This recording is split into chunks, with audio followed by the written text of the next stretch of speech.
Bismillahirrahmanirrahim. Assalamualaikum warahmatullahi wabarakatuh. Innal hamdalillah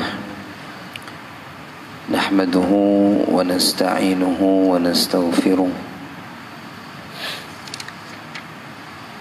natubu ilayhi wa natawakkalu alayhi wa na'udzu billahi min shururi anfusina wa min sayyiati a'malina man yahdihillahu fala mudilla lahu wa man yudlil fala hadiya lahu. Asyhadu an la ilaha illallah wahdahu la syarika lahu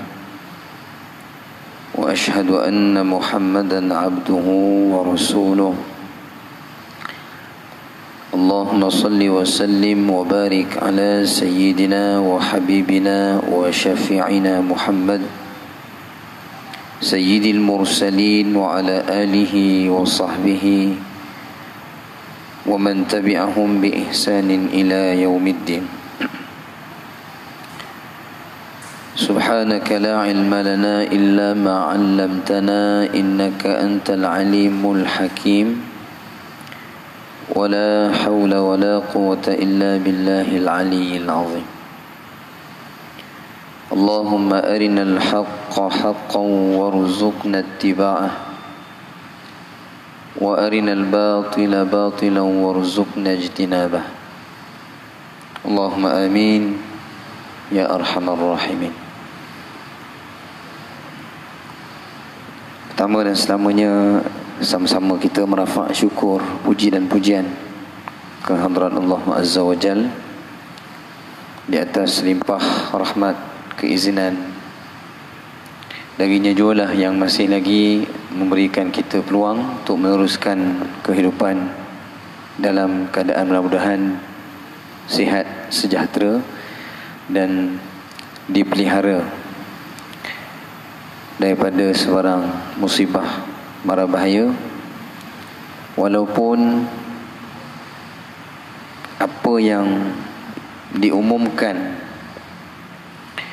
oleh WHO status penularan wabak corona sudah pun berada di tahap pandemik, dan begitu cepat peningkatan kes saban hari, juga jumlah kematian. Sebagaimana data yang saya paparkan ini, setakat yang saya temui di laman Kementerian Kesihatan Malaysia, ini data yang telah dikemaskini pada jam 10 pagi tadi.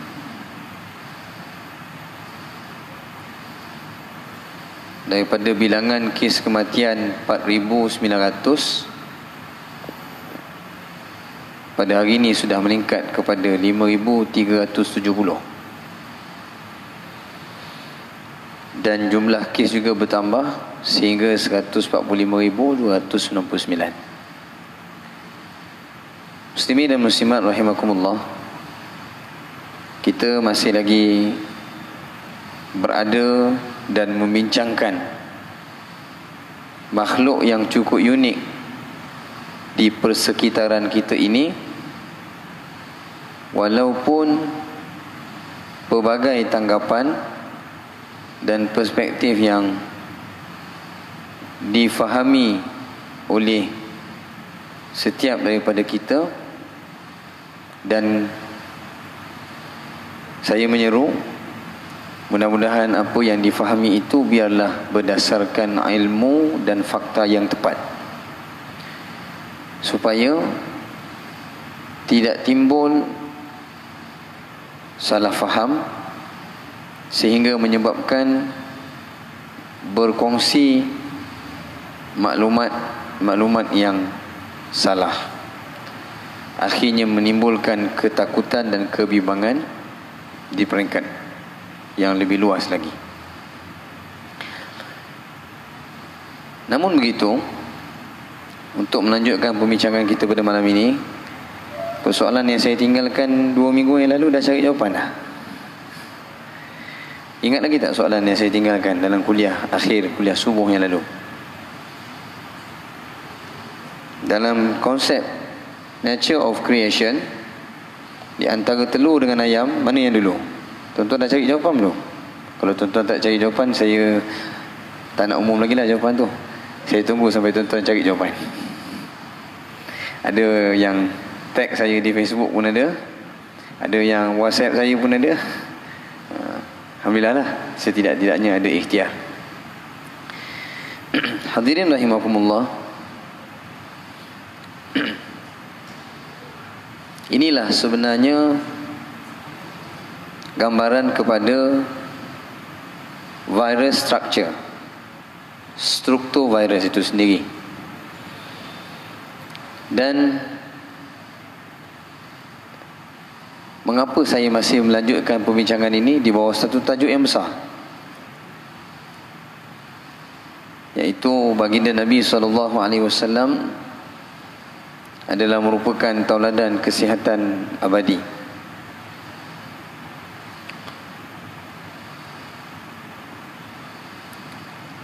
Khasnya dalam isu yang ataupun dalam suasana wabak yang melanda manusia di peringkat dunia pada hari ini, maka ia menimbulkan kebimbangan yang begitu ketara. Maka kita bersyukur dan menghargai usaha para penyelidik, para petugas di bidang perubatan yang merangkumi beberapa bidang kajian, termasuklah zoonosis. Maka tugas kita sebagai masyarakat awam, yang pertama, kita mestilah menerima maklumat yang sahih sebagaimana yang diumumkan oleh badan yang berautoriti. Jadi apabila kita kembali melihat struktur virus ini sendiri, sebagaimana yang saya sampaikan pada 2 minggu yang lalu, hubungan kehidupan di antara mikroorganisma dengan manusia adalah bersifat coexistent. Seumpama kita dan udara memang berada dalam ruang yang sama. Bahkan tidak ada jawapan yang muktamad yang boleh mengira berapakah jumlah mikroorganisma, sama ada bakteria, virus, germ dan sebagainya dalam persekitaran kita. Namun dinyatakan secara umum bahawa every square feet ataupun every meter, bahkan lebih kecil lagi, sebenarnya terdapat jumlah mikroorganisma yang cukup banyak, sedangkan ia tidak disaksikan oleh panca indera kita, kemampuan indrawi kita secara zahir.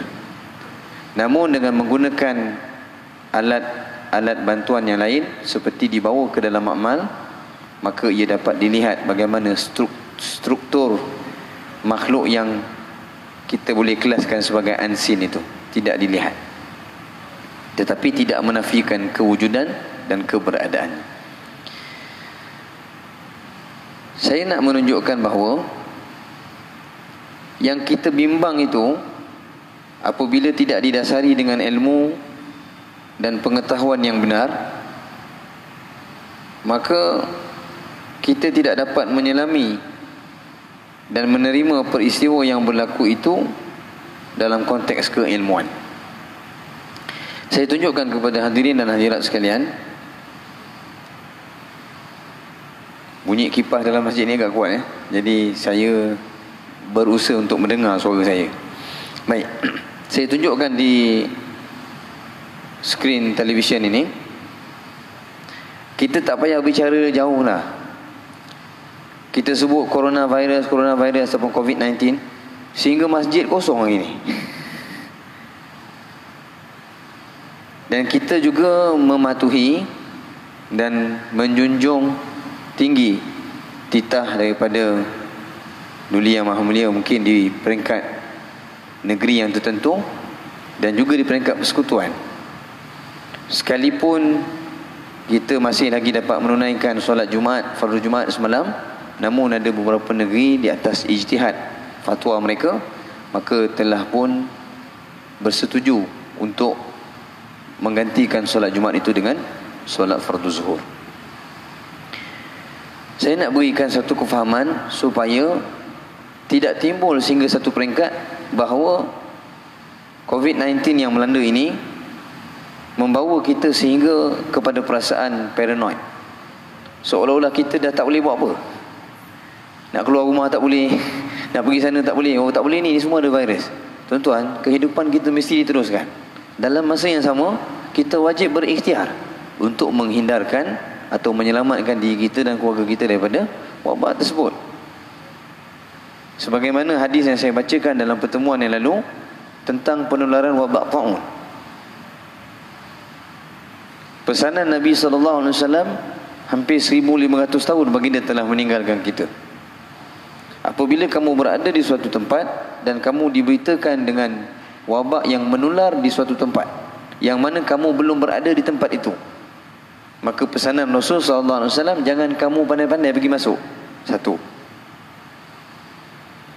Dan apabila kamu berada di lokasi penularan wabak itu, dan jangan kamu pandai-pandai pergi keluar. Apa maksud di situ? Maka pesanan daripada sabdaan baginda SAW, 1500 tahun baginda meninggalkan kita, rupa-rupanya di situ ada satu kaedah yang cukup diterima umum di peringkat dunia pada hari ini, yang dinamakan sebagai kuarantin. Jadi betapa sunnah itu datang dengan makna dan nilai evergreen, tuan-tuan, sentiasa terpakai sepanjang zaman. Ia tidak pernah menyalahi, walaupun baginda telah meninggalkan kita ribuan tahun. Jadi janganlah pandai-pandai bila dah dipesan oleh pihak berwajib, supaya sekiranya kita tidak ada keperluan yang utama, janganlah kita pergi ke tempat-tempat yang sesak. Dan seandainya ada keperluan dan tuntutan, tunaikan hajat tersebut dan segera keluar daripada kawasan itu. Yang kedua, apabila kita telah mungkin ada tanda-tanda bahawa kita antara yang dikenal pasti sebagai bergejala, janganlah pula pergi ke tempat yang awam. Bagaimana persepsi ini perlu dimurnikan untuk tidak mengatakan lokasi dan tempat tertentu bukan sebagai suatu tuduhan kepada penularan wabak itu. Kita perlu faham. Jadi, cuma lihat ini terlebih dahulu sebelum saya memanjangkan bicara pada malam ini.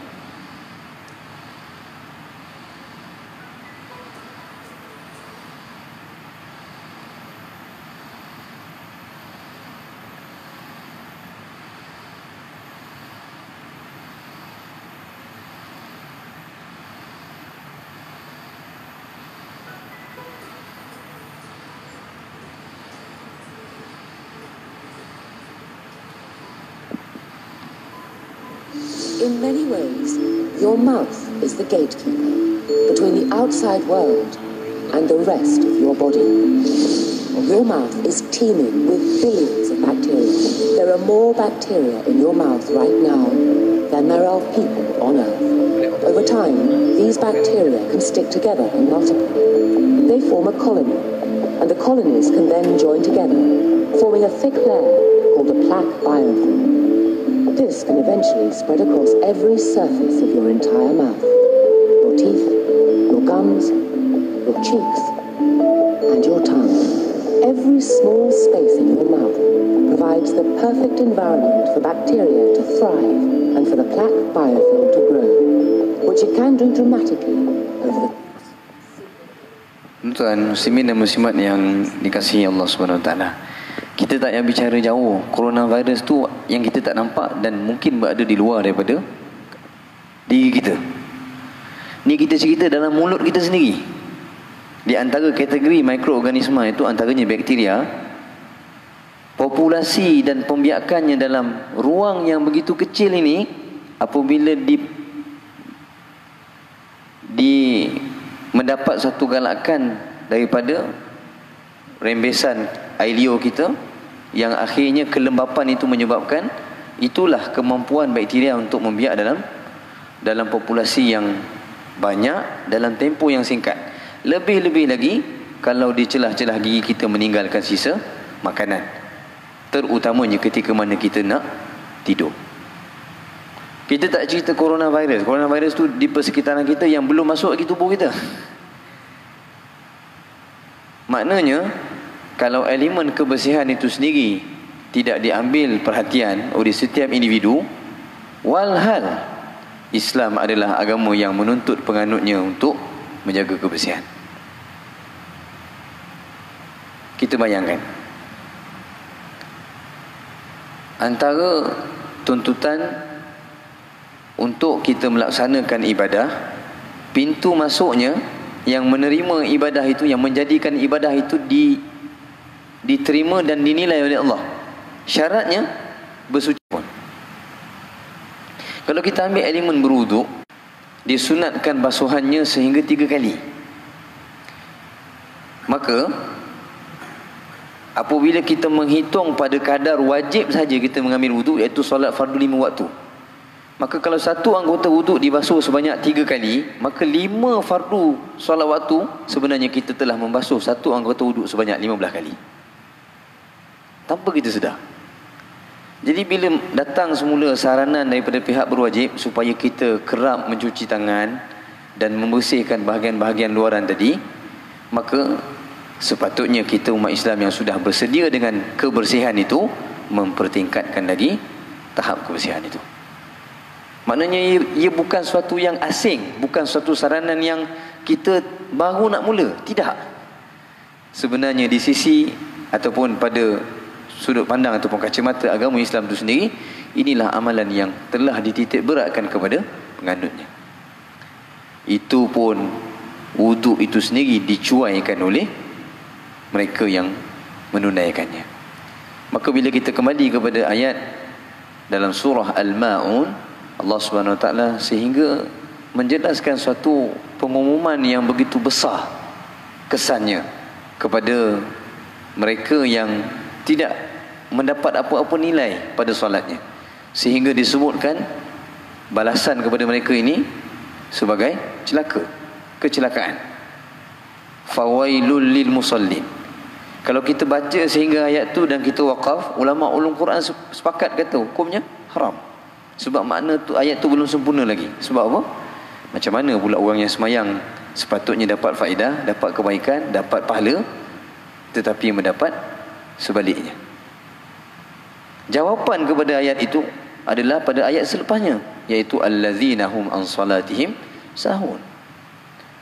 Dan kalau kita lihat secara teliti bagaimana Allah Subhanahu Wa Taala menjelaskan solat yang dalam kategori tidak dinilai itu adalah mereka yang menunaikan dalam keadaan lalai. Dan lalai itu bukan bermula dalam solat. Dan bila kita teliti kalimah yang menunjukkan kelalaian itu, Allah berfirman dengan huruf jar, bukan fi tetapi an. Allazina hum an salatihim, bukan fi salatihim. Sedangkan kita baca dalam surah Al-Mu'minun, kriteria orang beriman yang sentiasa beroleh kejayaan, yang terjamin kejayaannya, syarat yang pertama, kriteria yang pertama yang harus ada, yang wajib ada kepada orang beriman itu sendiri adalah allazina hum fi salatihim khashi'un. Mereka yang ada kualiti dalam solatnya, solat yang dapat membawa rohani kepada tahap pengabdian yang sebenar-benarnya khusyuk. Bukan sahaja jasmani berada pada saf, tetapi penghayatan kepada rohani itu sendiri. Namun pada ayat yang menjelaskan kriteria orang beriman yang berjaya itu, Allah berfirman dengan huruf penghubung ataupun huruf jar, fi qad aflahal mu'minun allazina hum fi salatihim, iaitu mereka yang dalam menunaikan solatnya membawa satu nilai ataupun memperolehi satu nilai, mengusahakan satu nilai, iaitu khasyun. Tetapi dalam ayat yang menjelaskan suatu balasan buruk kepada orang yang mendirikan solat, yang mana solatnya itu dengan nilai lalai, bukan bermula daripada dalam solat itu dinilai, tetapi Allah berfirman dengan kalimah an solatihim, tidak fi solatihim, nak menunjukkan kepada kita bahawa solat itu diterima bukan bermula daripada berdiri takbiratul ihram, tetapi bagaimana yang menyebabkan amalan solat itu sah, iaitu berwudu dan aspek-aspek kebersihan yang perlu diteliti oleh orang ataupun individu yang nak mendirikan solat itu sendiri. Betapa besarnya nilai solat itu. Jadi sebab itu bila kita melihat satu hadis yang disabdakan oleh baginda Nabi SAW, rahmat kepada umat. Jam tu cepat saya. Hadis ini diriwayatkan oleh Imam Bukhari dan Muslim dalam sahihnya daripada Ibnu Abbas radhiyallahu anhuma. Suatu hari Nabi SAW melintasi dua kubur. Kalau lihat dalam syarah hadis ini, para muhaddis menyebutkan peristiwa ini berlaku di Baqi', perkuburan Baqi'. Maka Nabi berhenti di antara dua kubur tersebut. Maka Nabi bersabda kepada para sahabat, innahuma la yu'adzabani, sesungguhnya kedua penghuni kubur ini, kata Nabi kepada sahabat yang ikut Nabi ke kawasan tersebut, sedang diazab. Nabi bagi tahu sahabat, sahabat tak nampak, dan Nabi diberikan wahyu, dan wahyu itu disampaikan kepada para sahabat sebagai rahmat untuk sahabat mengetahui apa yang sedang berlaku di situ. Innahuma la yu'adzabani wa ma yu'adzabani fi kabirin. Dan lanjut Nabi SAW dalam sabda baginda, dan tidaklah kedua penghuni kubur ini disiksa, diazab oleh kerana suatu sebab yang begitu besar. Maksudnya, seandainya masa di dunia dahulu, masa penghuni kubur, kedua penghuni kubur ini hidup di dunia dahulu, seandainya dia ambil cakna dan dia tidak meremehkan, dia tidak akan diazab. Maknanya azab itu boleh dielakkan dengan sifat keprihatinan. Jadi daripada hadis ini, para ulama bersepakat bahawa inilah suatu ketetapan yang sabit bahawa azab kubur itu adalah suatu kepastian. Ini bukan cerita azab akhirat, neraka. Ini azab kubur. Belum sampai akhirat, belum sampai neraka lagi, belum sampai kepada perhitungan lagi. Maka dalam tempoh menunggu kebangkitan itu sendiri ada azab yang berlaku daripada hadis ini. Maka yang pertama, amma ahaduhuma fakana la yastatiru minal baul. Penghuni kubur yang pertama ini, kata Nabi SAW kepada sahabat, dia diazab kerana hidupnya di dunia dahulu dia tidak menjaga qada hajatnya, iaitu buang air kecil. Jangan main-main tuan-tuan. Tu ayat yang saya bacakan tadi, allazina hum an salatihim. Mengapa Allah tidak sebut fi salatihim? Kerana penerimaan solat itu bukan bermula hanya ketika solat itu ditakbirkan. Sebaliknya, bagaimana persediaan sebelum kita berada dalam ruang ibadah yang begitu besar nilainya di sisi Allah Subhanahu Wa Taala itu, bahkan amalan yang akan dihitung, dihisap, dinilai di yaumul mahsyar. Yang pertama sekali sebelum amalan-amalan lain adalah solat. Awwalu ma yuhasabu bihi al-'abdu yaumal qiyamah as-salah. Bayangkan tuan-tuan. Jadi selama hari ini kemungkinan ramai yang merasakan solatnya diterima, tetapi bila kita renung balik, Allah berjanji daripada amalan solat itu sebenarnya ada satu kebaikan yang akan diperolehi, iaitu sebagai pencegah kepada fahsyak dan munkar. Tapi nampak-nampaknya masih tidak mencapai. Mesti kita wajib merenung dan memuhasabah kembali di mana sebenarnya ruang dan kelemahan dalam mendirikan solat itu, sehingga menyebabkan kita tidak mencapai apa yang dijanjikan oleh Allah SWT itu. Jadi bila kita kembali kepada asas ini, maka penghuni kubur yang pertama itu diazab oleh Allah SWT kerana dia tidak berlindung. La yastatiru minal baul. Ada dua keadaan daripada hadis ini. Yang pertama, maksud la yastatiru minal baul, yang pertama, ketika seseorang itu qada hajat, khususnya ketika dia buang air kecil, maka dia tidak ada tempat yang melindunginya. Maka kalau dia qada hajat dalam ruang yang terbuka, lebih-lebih lagi dalam peristiwa di zaman Nabi SAW, mana ada RNR. Kalau musafir lalu padang pasir, kalau qada hajat secara terbuka, maka air najis tu akan terkena pada pakaian disebabkan angin yang bertiup. Satu. Yang kedua, dalam syarah hadis ini dijelaskan juga bahawa makna fakana la yastatiru minal baul adalah la yastabri'u. La yastabri'. Maknanya najis kencing tadi tak tos. Sebab tu ketika kita qada hajat, bila kita buang air kecil, kena pasti betul-betul. Kadang-kadang kita rasa dah habis dah, bila kita bangun, rupa-rupanya menitis lagi. Bayangkan tuan-tuan, ketika perkara ini berlaku pada diri kita, kita tak sebut orang lain, kita muhasabah diri kita pada malam ini dalam aspek kebersihan ini. Khususnya ketika nak menunaikan solat fardu Jumaat, datang keluar daripada ofis dengan pakaian kerja, lepas tu kita pun nak cepat. Akhirnya ketika kita bangun, kita sangkakan bahawa dah selesai qada hajat tadi, sedangkan kita tidak berdehem dan kita tidak betul-betul memastikan bahawa najis buang air kecil tadi telah tus daripada saluran kencing tersebut sehingga tidak menyebabkan keluarnya lagi. Akhirnya kita bangun dan ketika itu keluar beberapa titisan lagi. Saya nak tanya secara jujur, apakah kita nak mendirikan solat Jumaat dalam keadaan kita buka pakaian dalam kita simpan kat bilik air, kita masuk masjid? Ataupun sebenarnya kita kata, pakai je lah. Nampak macam mana? Rupa-rupanya kita berwuduk, walaupun kita berwuduk, sebenarnya dalam solat itu kita membawa najis.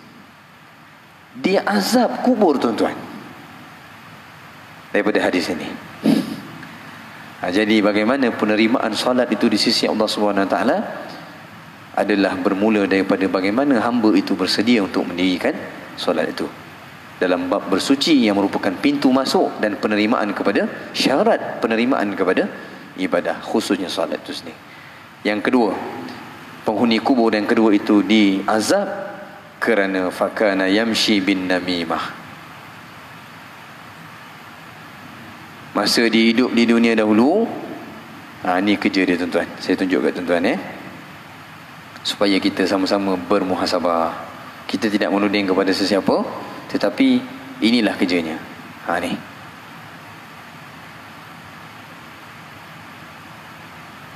Boleh faham tuan-tuan? Maknanya bila dia pergi mana-mana pun sentiasa saja ada saja berita khusus pada golongan tertentu. Tapi hari ini adalah tuan-tuan ataupun kita dalam keadaan tidak berhati-hati menyebarkan sesuatu yang kita belum pasti kesahihannya. Dia khawatiri ia termasuk dalam berita palsu yang sebenarnya mengundang kepada salah faham di kalangan manusia. Jadi dua penghuni kubur yang diazab, kata Nabi SAW, sebenarnya dia boleh mengelakkan daripada diazab kerana sebenarnya perbuatan itu boleh ditinggalkan. Tetapi oleh kerana tidak mengambil perhatian dan mengambil berat terhadap perkara itu, maka akhirnya Allah Subhanahu Wa Taala menzahirkan azab kubur itu kepada baginda SAW dan baginda menyatakan kepada para sahabat. InsyaAllah kita beri laluan pada seruan azan dan kita sambung kembali apa yang kita nak sampaikan ataupun intipati perbicaraan pada malam ini.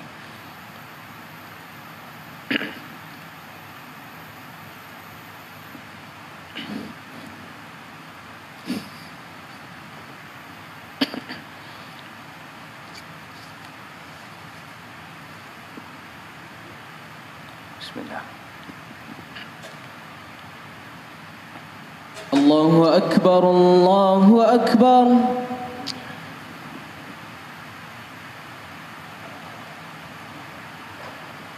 Allahu Akbar, Allahu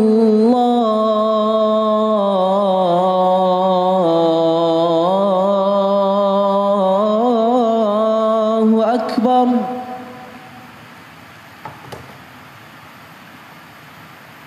Ashhadu an la ilaha illallah.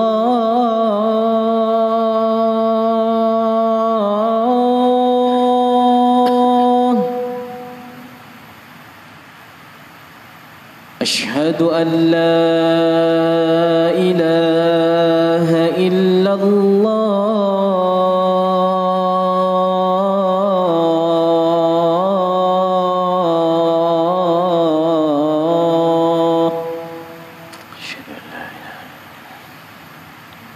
Ashhadu anna Muhammadar Rasulullah.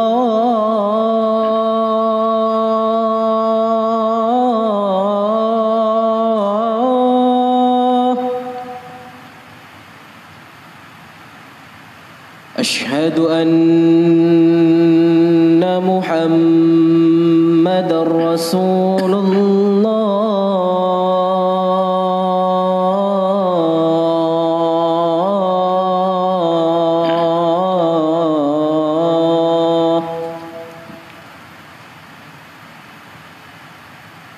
حي على الصلاة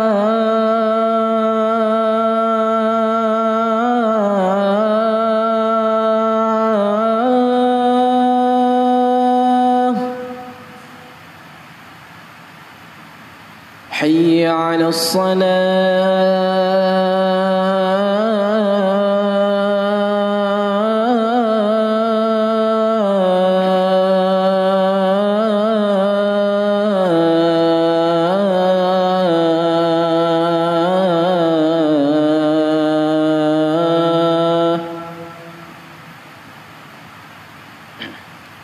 حي على الفلاح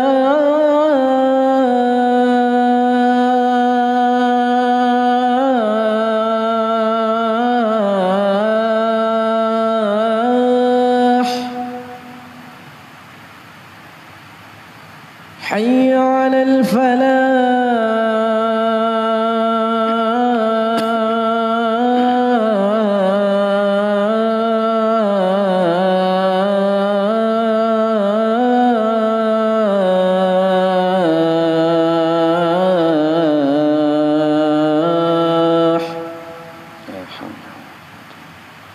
الله أكبر، الله أكبر.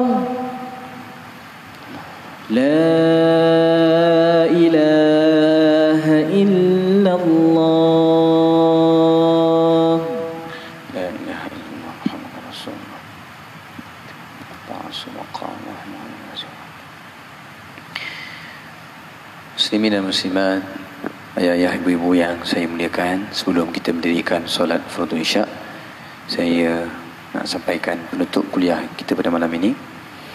Jadi kalau tuan-tuan boleh lihat gambaran yang saya paparkan di skrin televisyen, suatu berita di zaman datuk nenek kita dahulu, penyebarannya mungkin mengambil masa dalam satu jarak dan satu tempoh, kerana di zaman itu belum lagi meluas penggunaan teknologi dan juga aplikasi pintar sebagaimana yang kita gunakan pada hari ini. Jadi kalau di zaman itu nak sampai satu berita, lebih-lebih lagi gosip-gosip liar, suatu cerita yang sensasi dan sebagainya, ia mengambil masa untuk berpindah daripada satu tempat ke satu tempat, daripada satu individu kepada satu individu. Tapi hari ini tuan-tuan, kita ambil contoh yang terdekatnya. Minggu lepas, minggu baru ni, dinyatakan bahawa siaran langsung pengumuman barisan kabinet yang akan diumumkan oleh Yang Amat Berhormat Perdana Menteri pada jam 5 petang. Sebelum jam 5 petang lagi, barisan kabinet tu dah diumumkan dalam WhatsApp, tuan. Saya nak bagi itu, tuan-tuan, WhatsApp lebih laju daripada coronavirus, tuan-tuan. Yang orang takut tu, sebenarnya apa yang berita yang kita sampaikan itu sebenarnya lebih laju daripada apa yang sedang tersebar pada hari ini. Jadi kalau berita itu sahih, mudah-mudahan ada manfaat. Tapi kalau berita itu tidak sahih, sebenarnya berapa ramai yang membaca berita itu, dan berapa ramailah sebenarnya yang kita terpaksa menanggung kekeliruan yang berlaku hasil daripada ketidaktelitian kita itu. Jadi saya menyeru dalam suasana di mana setiap bahagian sedang bertungkus lumus. Para ahli di bidang perubatan masih lagi di peringkat in research. Belum lagi pun ada vaksin dan masih lagi mengkaji. Walaupun coronavirus ini kita katakan bahawa ia berasal daripada satu kumpulan virus yang besar daripada SARS, bermula tahun 2002 kalau tak silap saya. Lepas tu berpindah kepada MERS-CoV, unta masa tu di Timur Tengah, dan akhirnya berlakunya mutate, dan akhirnya daripada spesies itu berubah kepada yang spesies yang dalam bentuk yang lain, walaupun ia berasal daripada kumpulan besar yang sama. Dan ketika ini masih lagi diusahakan penawar kepadanya, maka jangan kita menyebarkan berita-berita yang tidak sahih sehingga ia memberikan tekanan kepada mereka yang berkeahlian di bidang ini. Mereka pun belum umum lagi bagaimana penemuan yang paling efektif untuk membasminya. Bukan mereka tak buat kerja, mereka lebih bertukar lumur daripada kita yang menyebarkan berita-berita yang mungkin tidak dengan kepastian ini. Jadi apa yang saya nak sebutkan di hujung kuliah ini, inilah gambarannya, tuan-tuan, untuk kita sama-sama kembali kepada iman kita. Ya, tuan-tuan tengok ni kat skrin TV ni, tuan-tuan. Ini bukan cerita face mask, tuan-tuan. Topeng muka, tuan-tuan pergilah kat farmasi pun dah tak jumpa dah hari ni, memang out of stock. Saya dah pergi seminggu dah, merata pergi. Sampai pagi tadi ada program di syarikat yang membekalkan ubat kepada kerajaan pun. Syarikat tu pun hanya tinggal dua line je dia punya topeng muka. Dia kata, ustaz nak beli, kita tak mampu nak jual. Memang tak ada. Kita pun tengah tunggu stok. Jadi timbullah idea-idea yang mungkin brilliant tu. Akhirnya bukan kata topeng muka, tuan-tuan. Ini orang tutup muka dengan bekas air, tuan-tuan. Sebab apa, tuan-tuan? Inilah gambaran kepada takutnya manusia kepada virus yang pada asalnya, pada hakikatnya, ia tidak dilihat pun dengan mata kasar. Maka kalau kita saya sebutkan 2 minggu yang lalu, kita nak simpulkan kuliah kita pada malam ini. Kalau kita boleh terima dalam hal-hal yang gaib, yang gaibiat, antaranya iblis, syaitan, kita sebut sebagai makhluk halus. Apakah virus dalam kategori unseen matter ini kita tidak iktiraf sebagai gaibiat? Yang mana semua daripada yang melata di atas muka bumi ini, yang ada di antara di langit dan di bumi, segala unsur yang ada, semuanya makhluk kepada Allah Subhanahu Wa Taala. Sepatutnya ia meneguhkan keimanan orang yang sedia beriman, dan ia memberikan kesedaran kepada hakikat kebenaran kepada manusia umumnya. Kalau manusia boleh takuti akan sesuatu yang dia tidak lihat, tetapi dia meyakini bahawa ia mampu menjejaskan ataupun memberikan mudarat, apakah situasi ini tidak mampu membangkitkan satu perasaan yang kita sebut sebagai impress kepada manusia umumnya, bahawa yang gaib yang mereka tidak lihat itu mereka takuti, tetapi Allah Subhanahu Wa Taala puncak kepada segala kegaiban. Mengapa ia tidak boleh diterima oleh manusia seluruhnya, tuan-tuan? Inilah peluang untuk kita mengukuhkan keimanan. Dalam masa yang sama, ambil perhatian kepada saranan pihak-pihak berwajib untuk kita membasmi dan mengelakkan diri kita daripada terkena penularan wabak ini. Jadi bila dikatakan bahawa jauhi daripada mereka yang bergejala, dan mereka yang bergejala itu kuarantinnya ataupun ambil masa yang ditetapkan untuk tidak keluar ke khalayak, mungkin akan timbul satu keadaan di mana perasaan terkilan bagi mereka yang mungkin selalu datang masjid. Bila mereka demam, mereka sesama, mereka batuk, mereka kalau tak datang, mereka akan rasa tekilannya. Tapi jangan kita lupa suatu hadis yang besar yang diriwayatkan oleh Imam Al-Bukhari. Saya petik hadis ni daripada kitab Riyadhus Salihin dalam bab Al-Iqtisad fil Ibadah. Kalau ikut bab ni, tajuk bab ni, subtopik ni membahaskan kesederhanaan dalam ibadah. Bukan suruh kita buat ala kadar, tapi Nabi nak bagi tahu kita daripada peristiwa ini. Aisyah mengadu bahawa satu hari seorang wanita datang ke rumahnya. Bila Nabi balik ke rumahnya, wanita tersebut malu dan dia dah selesai urusan perbualan dengan Aisyah, maka dia pun beredah, mohon diri dulu. Bila Nabi tanya, man hazi, siapa perempuan tu, siapa si fulan tu, Aisyah pun menjawab dalam hadis ini, hazihi fulanah tazkuru min salatiha. Aisyah jawab ringkas, si fulan ini orang yang kuat ibadah, solatnya begini. Seolah-olah Aisyah nak mengatakan bahawa hebatnya yang datang tadi dengan ibadahnya.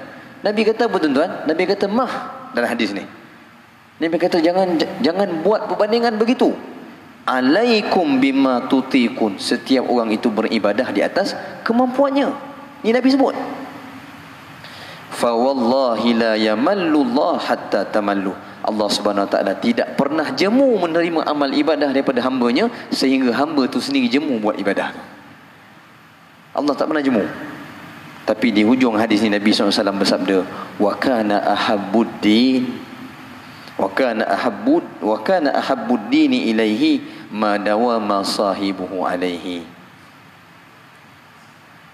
Walaupun amal ibadah yang kita telah buat sekian lama, tiba-tiba datang ujian kesakitan, demam, sesama, batuk dan sebagainya, kita tak boleh buat secara berjemaah. Walaupun kita rasa tekilan, sebenarnya amalan yang istiqamah yang kita buat itu, Allah masih terus berikan pahalanya, walaupun kita tak datang berjemaah. Jadi bila saranan pihak berwajib kata kalau yang bergejala, kuarantin, jangan pula kita menidakkan saranan tu. Sebab Nabi dah berpesan dalam hadis ni. Macam orang pencen tuan-tuan, dia dah kerja sekian lama dalam perkhidmatan 35 tahun, bila dia pencen dia dapat tak? Terus dapat dibayar kan? Walaupun mungkin tak sepenuhnya. Samalah keadaannya, walaupun kita sakit, sedangkan kita telah istiqamah pada amalan itu, Allah tetap memberikan pahala tuan-tuan. Jadi mungkin dengan kemudaratan yang kita alami itu, musibah yang kita alami itu, kalau kita berada di tempat yang awam, memungkinkan orang lain mendapat jangkitan daripada kehadiran kita. Maka di situ kita sama-samalah renungkan, Islam tidak pernah memaksa penganutnya untuk beribadah melebihi daripada kemampuan, tetapi alangkah indahnya amalan itu kalau dapat berlaku secara istiqamah. Jadi sama-sama saya memurnikan di antara dua pandangan, pihak berwajib dan juga bagaimana yang dituntut dalam agama. Persediaan dari sudut fizikal, kita terima segala saranan yang baik itu. Dalam masa yang sama, jangan lupa berdoa kepada Allah Subhanahu Wa Taala. Coronavirus itu sendiri makhluk Allah Subhanahu Wa Taala. Wa iyyamsaskallahu bidurrin fala kashifa lahu illahu wa iyyamsaska bi khairin fahuwa ala kulli syai'in qadir. Dan pada ayat selepasnya Allah berfirman, wa huwal qahiru fawqa ibadi wa huwal hakimul khabir. Dialah Tuhan yang bersifat al-qahar ke atas hamba-hambanya, dan hamba itu termasuklah makhluk yang sekecil virus itu sendiri tuan-tuan. Mohon perlindungan pada Allah dalam masa yang sama. Ambil langkah berjaga-jaga. Mudah-mudahan ia tidak menafikan keimanan, kerana ikhtiar itu juga adalah manifestasi iman. Wa sallallahu ala khairi khalqihi Muhammad wa ala alihi wa sahbihi wa baraka wa sallam. Assalamualaikum warahmatullahi wabarakatuh.